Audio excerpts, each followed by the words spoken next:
So to catch you up, I had duty the night before, all night, and so the next day I had off. But later that night, when Sam got off work, we were supposed to go out with these girls that Sam had met at the club the night before while I was on duty.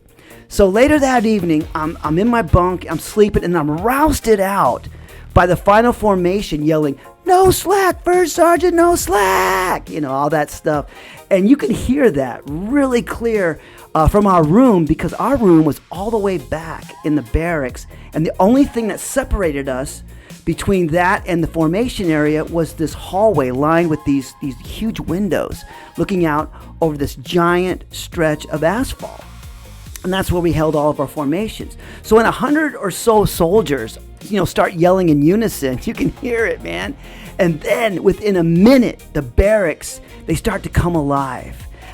Doors are opening, doors are closing, wall lockers are banging, people are laughing, music starts up down the hall somewhere, and it was almost like somebody had just flipped a switch. And, like 1 minute, the building was asleep, the next minute, it was alive. And honestly, at that moment, I thought I was gonna get up and get ready to go out with Sam, and just, it'd be another night out, another club, another conversation, another girl. But man, was I wrong. So I pull out the covers and I swing my legs around. I'm sitting there on the edge of my bunk. I'm rubbing my eyes, and a few seconds later, man, the door swings open and it's Sam. And he's got enough energy for both of us. And he's like, "What's up? What's up, dude?" And he heads straight to our little mini fridge and he says, "You ready to meet some girls?" And before I can answer, he grabs 2 beers and he tosses one to me. He says, "Here you go, man. Here's a shower beer for you." And now, for those of you who may not have heard that before, let me explain what a shower beer is.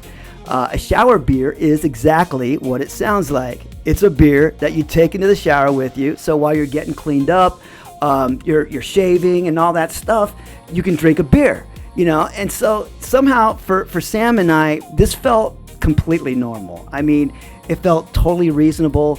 I mean, we never questioned it. Like, we never stopped and said, "Hey, maybe slippery tile and water and alcohol probably isn't the best combination." Nah. To us, it was efficiency and it was morale. So I crack open my beer. I'm still in my bed.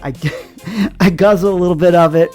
And with beer in hand, I grab my shower kit and I head towards the hall to the latrine.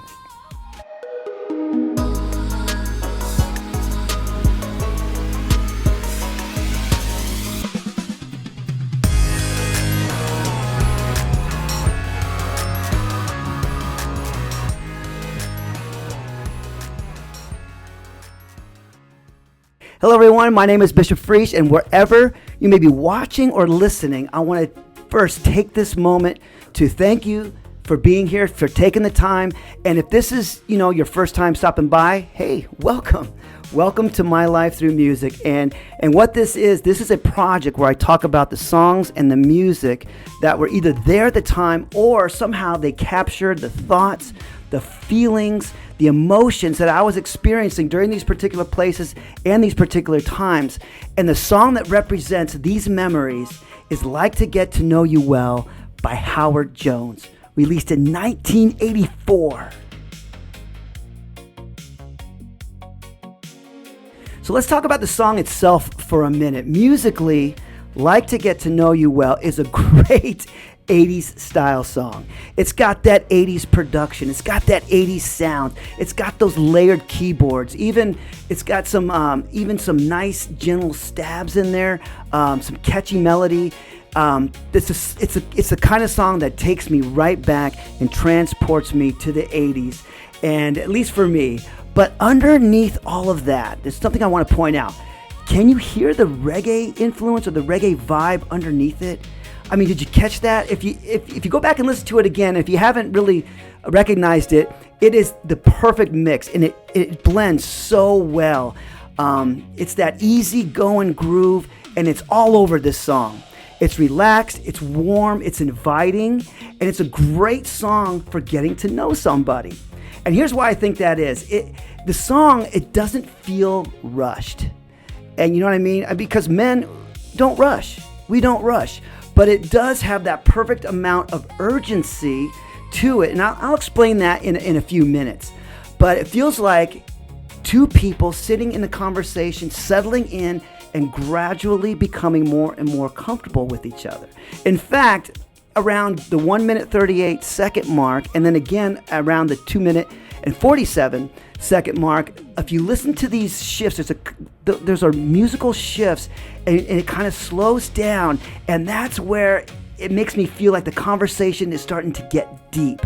Maybe it's just me, but it's moments like that, at those points of conversation, where you can break down some of the barriers and begin to go past the small talk.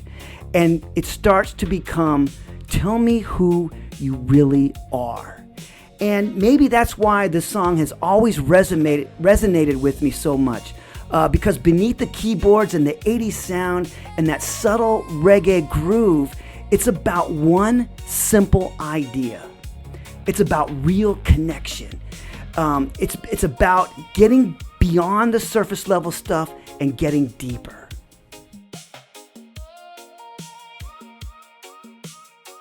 So we finally get to the club, and it wasn't far. It was a taxi ride away, maybe 10 minutes, maybe that. It was what we called down the hill or downrange, like I mentioned before. And before I get going on this, there's something you need to understand about Sam and I. As much as we joked around, as much as we talked smack, and believe me, just ask anybody who is in the military or who was in the military, you learn to talk smack. You have to. It just comes with the territory, and it grows on you. But along with that, here's the cool thing. When it came to social situations, he and I were very similar. We were very similar. And what do I mean by that? What I mean is that over time, we had learned that we had come from very similar backgrounds. For example, both of us, we had been raised by solid, hardworking, traditional families. We were taught by our fathers. We were taught to look people in the eye, shake hands firmly and properly, be respectful. Just by being around our dads, we knew how to carry ourselves, and we knew how to carry conversations. And so whether we were standing in a backyard barbecue or sitting across from somebody's parents at the dinner table, we could, for the most part, manage. We weren't perfectly refined, but we could manage. And we could conduct ourselves, even if it was just barely, in some cases. And for me, I'd also spent a lot of time, if you remember from the past videos, with my friend Tom Sawyer. If you remember him. You remember him? Well, back before I joined the Army, he was the one who kept pushing me out into social situations so I can get what he called reps. And not only that, since then, there were many other awesome people who had crossed my path. Even some of the leaders in my new unit, including my own section chief, who had a very profound influence on me, including some of the stuff I'm talking about today. And again, I'll get to that in just a minute. So by the time I ended up sharing a room with Sam in Germany, I think we were both operating off of very similar backgrounds. We knew how to talk to people. We were comfortable with talking to people.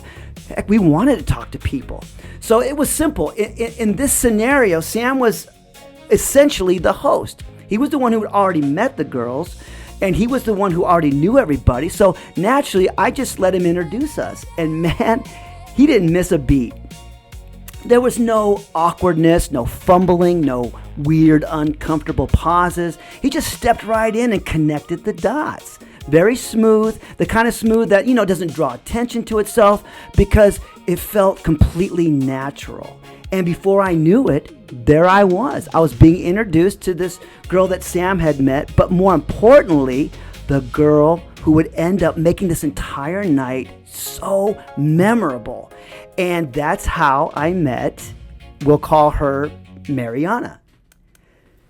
So I greet both ladies, warmly, a brief hug, a light kiss on the cheek, and a smile. Nothing dramatic, just a simple courtesy that makes a stranger feel a lot less than a stranger, So by this time, the girls, they'd already found a high top table, one of those high top tables, and there were stools around it.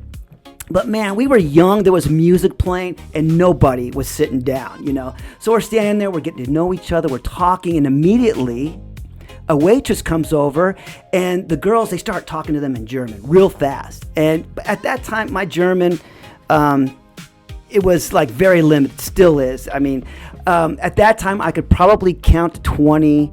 I could definitely order a beer.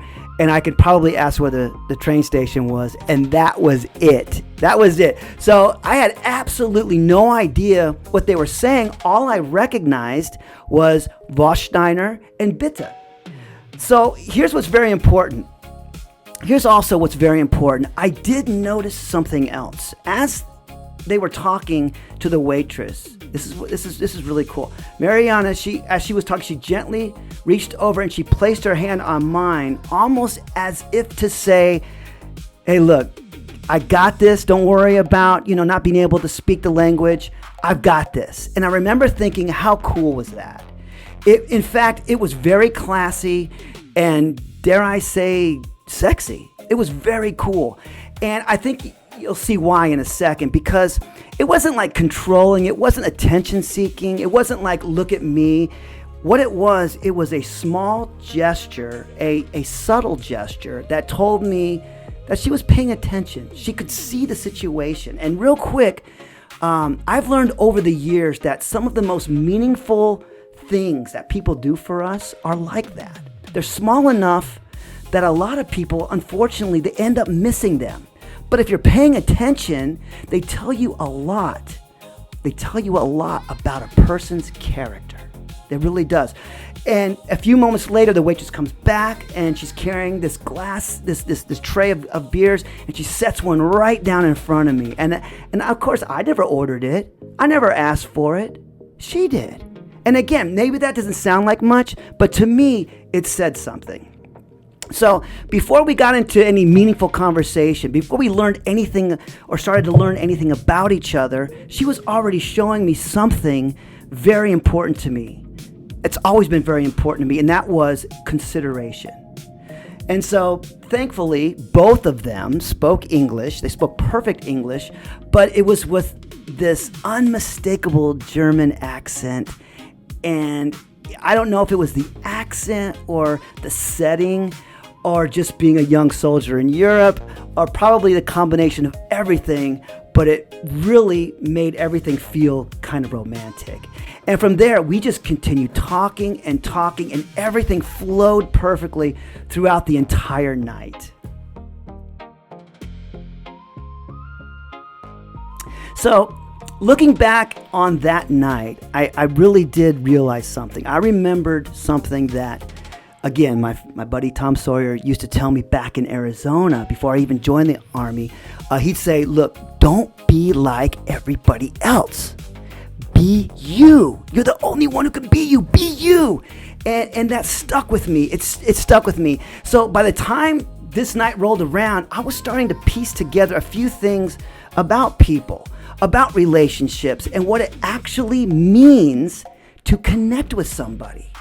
And so here's a few things that I picked up, and I just want to pass them on and share them with you. What I've really taken away from this and many conversations afterward was that most people walk into a conversation and they're trying to get noticed. Think about that. They're trying to get noticed. And that's a big difference from being noticed. You see the subtle difference? And so very few actually walk into a conversation trying to truly notice the other person, trying to know somebody else. And that, to me, that has changed everything. Now, don't get me wrong. Small talk, yes, it does have its place. I mean, you don't want to, just walk up to somebody that you've known for 30 seconds and immediately start discussing the meaning of life or the mysteries of the universe. You can't do that. But people, especially women, they need time to settle in. They need time to feel comfortable. They need time to relax, to feel safe. And what do I mean by that? Feel safe how? Well, first off, they need to feel safe physically, obviously. They need to feel safe in their surroundings, safe with you, no matter where you are. They need to feel safe mentally. And what do I mean by that? she's free to think. She has the freedom to actually finish a sentence without you interrupting her or judging her or trying to fix her or trying to change her mind. She needs to feel safe emotionally. Like they can talk about a wide variety of things, whatever they want to talk about. They don't have to hide who they are. They can talk about, funny things. They can talk about serious things. And they know you're not going to laugh at them, you're not going to belittle them. And whatever you do together or say together, you got to keep it between y'all. You can't talk to, even me and Sam, we didn't talk about that stuff. We kept everything to ourselves. And then finally, they need to feel safe spiritually. Now, what do I mean by that? She can tell you, deeper things. What does she believe? Or even what she doesn't believe. Why she doesn't believe or why she does believe that, without being afraid that you're going to, again, ridicule her, laugh, shame her, or try to win an argument with her. And I'll stop there. There's more, but that's all I'm going to touch on. I'm going, I'm talking a lot, but I feel this is very important. But eventually, my point is, you have to move beyond the script. And some of those things will help us do that. Because, if you just continue to talk about shallow stuff, eventually you're going to become just like what my buddy Tom Sawyer warned me about years and years ago, that you'll become just like everybody else. Just like all the rest of the conversation, same questions, same answers, same predictable conversation, and it'll never go anywhere. And meanwhile, both of the people in those conversations are spending something extremely valuable. And what is that? It's time. Time. Because the purpose of meeting and getting to know somebody isn't just to fill, at least in my opinion, isn't just to fill the silence. It is to discover who they really are. What drives them? What shaped them? What do they believe? Why do they believe it? What they've survived? What are they building in their life? And maybe most importantly, whether there's actually something meaningful there for me to invest my time into. And when you get good at doing that, through practice, through reps, through great conversation, all those answers will come out through the conversation without asking those boring questions. And this is the part that really took me a long time to learn. And this is important because you're not the only one that should be evaluated in this conversation. And what do I mean by that? Yes, they're learning about you, and that's important, but you are also learning about them. It's not arrogance. That's not arrogance. What that is, to me, that is discernment. And here's why. If you've spent years working on yourself, growing yourself, learning yourself, teaching yourself, developing your character, becoming somebody worth knowing, then it's perfectly reasonable to ask and try to determine whether the person on the other side of this conversation has or is in the process of doing the same thing. Is there something there? And again, it's not because you're better than them, but it's because your time matters too. So that night, I wasn't trying to convince Marianna that I was worth her time. I already knew who I was. The question wasn't whether she would like me. No, I would find out naturally through my process. And the question was, who is she? Is she somebody that I want to invest my time into? And of course she was. That's why I stayed, But here's the other thing. And I know I'm talking a lot, but this is so important. Please remember this. If you want deep conversations, there has to be something deep inside of you as well. It can't be just one-sided. It can't be just a double standard. Because if somebody starts mining around in your brain, they better be able to find some depth in there as well. Or trust me, what'll happen is their interest will fizzle just like all the rest. So, important question. What are they going to find? Are they going to find the same conversation, the same dudes that they've met before? Are they going to find somebody who has convictions, who has a plan, who has perspective, who has learned and has become better by learning life's lessons, who has changed, somebody who's got scars. Oh man, I've got an episode way down the line about scars, but that's for later. But can you teach? Do you have a code that you live by, a code that you built through your own experiences? I mean, why not? The military has a code, right? Why can't you build one? Why can't I build one for me? One that outlines, the way I live, the way I act, what I follow, what I don't, what I allow, what I don't allow. I actually taught this to my kids, Or are you just somebody who goes where the crowd goes or wherever the wind blows you or whatever is popular at the time? Things like that. Not what are your beliefs, but why do you believe them? Not what somebody else told you. Not just a collection of opinions that you collected from somebody else, people all over your life, but your beliefs. And can you defend those beliefs? Have you thought about some of those things? Because real connection happens when two people really bring something real to the table. So don't spend your life trying to impress people. Become and bring somebody to the conversation worth knowing. Then be curious enough, to discover whether they're worth knowing as well. Because communication and connection, they're not always the same thing. They're not always the same thing. And the best relationships that I've ever had, whether they were friendships or they were mentorships, and most importantly, romantic relationships, didn't start when somebody impressed me or had beautiful features or had, money or something like that. No, they started when two people became genuinely interested in understanding one another.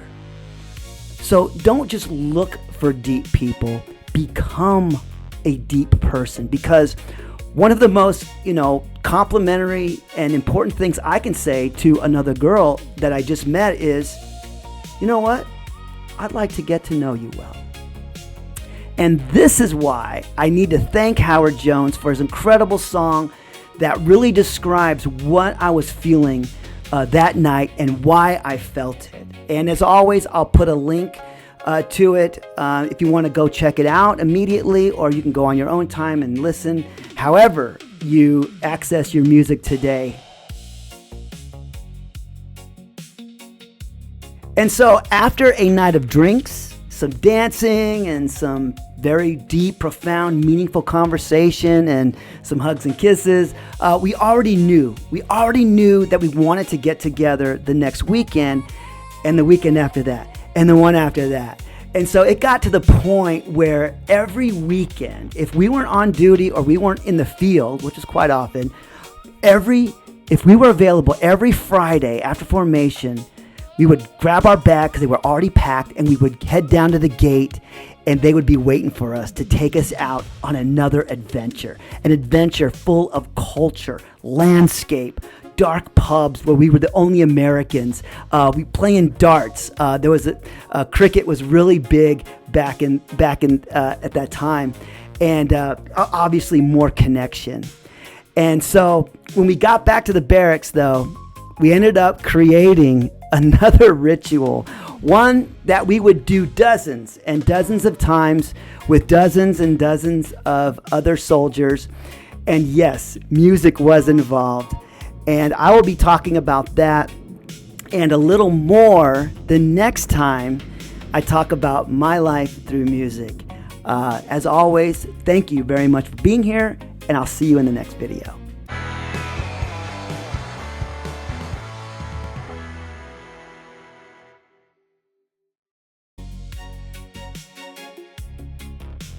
Represents these and represent